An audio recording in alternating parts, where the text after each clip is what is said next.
নফসকে নিয়ন্ত্রণে রাখার 15টি কৌশল। আসসালামু আলাইকুম ওয়ারাহমাতুল্লাহি ওয়াবারাকাতুহু। ইসলাম সম্প্রসারণ ও প্রচারের লক্ষ্যে চ্যানেলটি সাবস্ক্রাইব করবেন ইনশাআল্লাহ। 1. ফজরের নামাজের পরে না ঘুমানোর অভ্যাস করুন। প্রয়োজনে দুপুরে হালকা ঘুমানো যাবে। 2.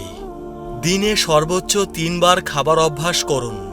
সকাল, দুপুর ও রাতের খাবারের মাঝখানে হাবিজাবি খাবার যেমন ফাস্ট ফুড, স্ট্রিট ফুড খাওয়া যাবে না।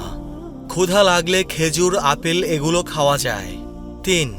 প্রতিবেলা খাবার সময় যেটুকু খাবার যথেষ্ট বলে মনে হবে তার থেকে একটু কম খাবেন। 4. অপ্রয়োজনীয় কথা বলা থেকে বিরত থাকতে হবে।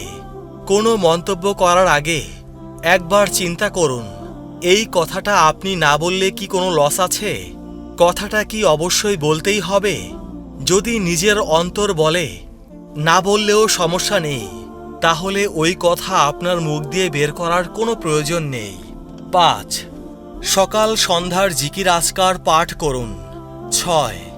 ইশরাকের নামাজ আদায়ের অভ্যাস করুন। 7. প্রতিদিন নিয়মিত কুরআন পড়ার অভ্যাস করুন।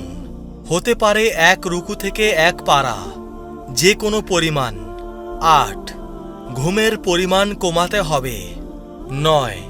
ফজরের পরে কিছুক্ষণ ব্যায়ামের অভ্যাস করুন। আর কিছু না পারলে 15 থেকে 20 মিনিট হেঁটে চলে আসুন।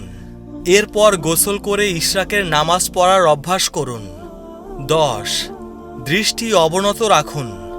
না পারলে ওইসব জায়গা এড়িয়ে চলার সর্বাত্মক চেষ্টা করতে হবে। 11. Facebook, YouTube, Twitter, social media কম ব্যবহার করুন। 12. প্রতিদিন কোরআন মুখস্থের টার্গেট নেওয়া। এটা প্রতিদিন 1 আয়াতও হতে পারে, কিন্তু টার্গেট পুরা করতে হবে। এটা খুবই গুরুত্বপূর্ণ। 13. বিশেষ করে রাতে ভরপেট খাওয়া পরিহার করতে হবে। 14.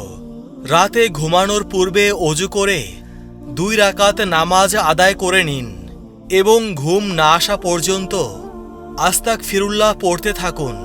15. নিয়মিত তাহাজ্জুদের নামাজ আদায়ের অভ্যাস করুন।